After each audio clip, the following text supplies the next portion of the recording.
બનાસકાંઠા સાંસદ ગેનીબેન ઠાકોરે કૃષિ મંત્રી રાઘવજી પટેલને પત્ર લખ્યો છે। કોલ્ડ સ્ટોરેજ પર નિયંત્રણ કરી અને ખેડૂતોના બટાકા સ્ટોર થાય તેવી વ્યવસ્થા કરવા ગેનીબેન ખેડૂતોની સહાય આવ્યા છે।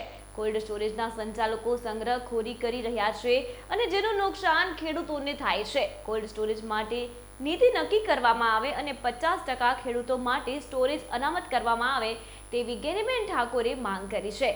ગુજરાત સરકાર અને વહીવટી તંત્ર પાસે અપેક્ષા રાખું કે સમગ્ર બનાસકાંઠા જિલ્લામાં ખેડૂતોએ મોટા પ્રમાણમાં બટાકાનું વાવેતર કરેલું છે। તેમને પોતાને પૂરતા ભાવ મળતા નથી અને જે કોલ્ડ સ્ટોરેજ બનાવેલા છે કંપનીવાળા હોય કે પ્રાઇવેટ ખેડૂતો હોય કે મૂડીપતિ લોકો હોય તે પોતાનો માલ એ ખેડૂતોનો માલ લેવાને બદલે કંપનીઓના માલનો સ્ટોક થઈ રહ્યો છે। મધ્યમ અને ગરીબ નાના જે ખેડૂતો છે એ પોતે પોતાના માલિકીના કોલ્ડ સ્ટોરેજ બનાવવા માટેની કેપેસિટી ન હોવાથી એ અત્યારે હેરાન પરેશાન થઈ રહ્યા છે।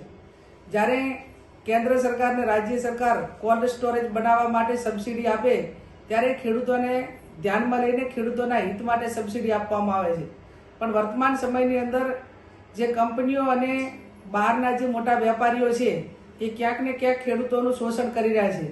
ત્યારે હું રાજ્યના કૃષિ મંત્રી અને જિલ્લા વહીવટી તંત્ર પાસે અપેક્ષા રાખું કે આ તમામ કોલ્ડ સ્ટોરેજવાળાની સાથે મિટિંગ કરી અને 40 કે 50% માલ એ નાના અને ગરીબ ખેડૂતોનો માલ પહેલો કોલ્ડ સ્ટોરેજની અંદર મૂકવામાં આવે અને પછી બાકીનો જે કંઈ જગ્યા વધે કે જે કેપેસિટી વધે એની અંદર કંપનીઓનો માલ ભરવામાં આવે એવી હું અપેક્ષા રાખું છું। ને આવું કરવામાં નહીં આવે તો ભૂતકાળની અંદર તમામ ખેડૂતોએ બટાકા રોડ ઉપર નાખ્યા હતા અને ખેડૂત પોતે આટલો લાખોનો ખર્ચો કરવા છતાં એને પોતાને જે વળતર મળવું જોઈએ નથી મળતું। એ જવાબદારી સરકારની થાય છે અને આવનાર સમયમાં ખેડૂત રોડ ઉપર ના આવે અને પોતે હેરાન ન થાય એના માટે ગંભીરતા લઈ અને ખેડૂતોને મદદ કરે એવી હું અપેક્ષા રાખું છું।